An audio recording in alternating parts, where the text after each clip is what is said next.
Skateboarding has a long and fascinating history right here in the Central Coast. However, you can't tell that story without Morro Bay's very own Jack Smith. I started skating in 64. Back then the equipment was terrible. It was, wood boards, clay wheels, and it was just terrible. It's interesting to note that Smith began skating about 10 years before the ollie.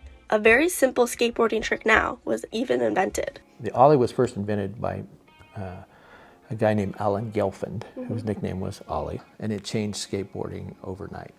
Since its beginnings in the 60s, Smith has gone on to hold numerous records. I briefly held the downhill record in 1975 at 42 miles an hour, and it was fast back then, but compared to what the guys do today, Around the same time, Smith and a couple friends came up with the idea to skate across the country. It was July of 1975. We drove to Oregon and started in a little town called Lebanon, Oregon, and pushed our skateboards across America. It took 32 days.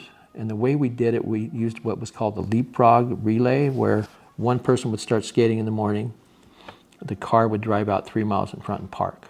Another guy would get out and go. The car would wait for the first guy. When he got there, you would drive 3 miles ahead. So you do this rotation.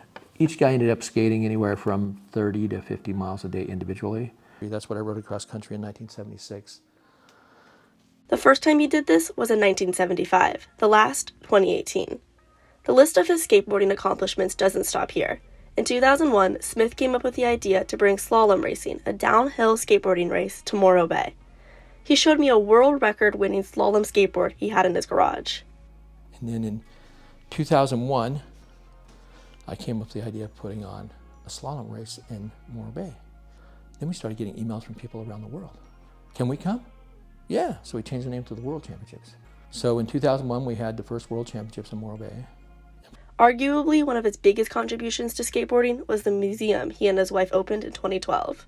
In 2012, my wife and I opened it, and we had everything from 1930s, kind of skateboards, through modern day stuff. We had skateboards, we had videos playing, we had magazines, books. We had like a little library.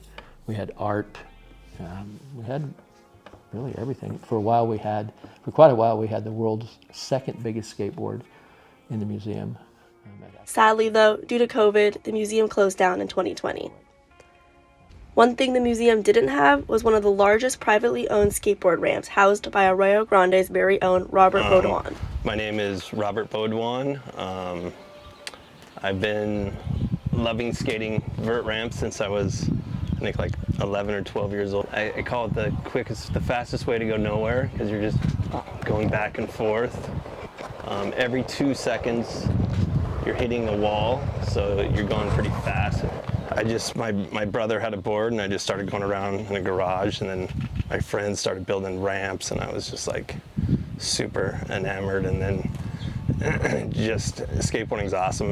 When I was a kid, my friend Chris was like, hey, Thrashathon at Cal Poly, and I'm like, whoa, okay. And so went and checked it out, and it was like the most epic thing ever. And when I got older, then I had a surf shop, and I helped the guys build the last ramp, which was awesome.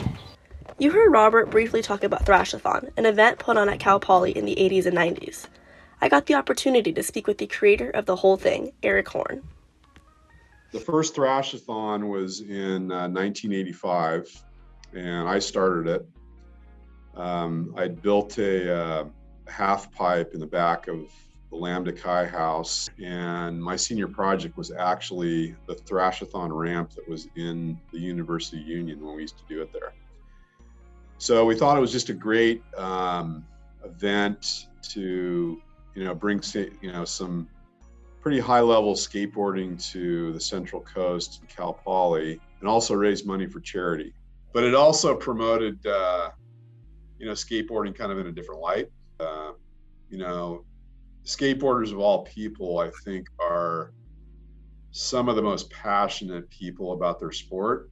People's minds were just blown. Like, it was crazy. These guys, they were getting, 5 to 8 feet of air out of these ramps, and people were just going crazy.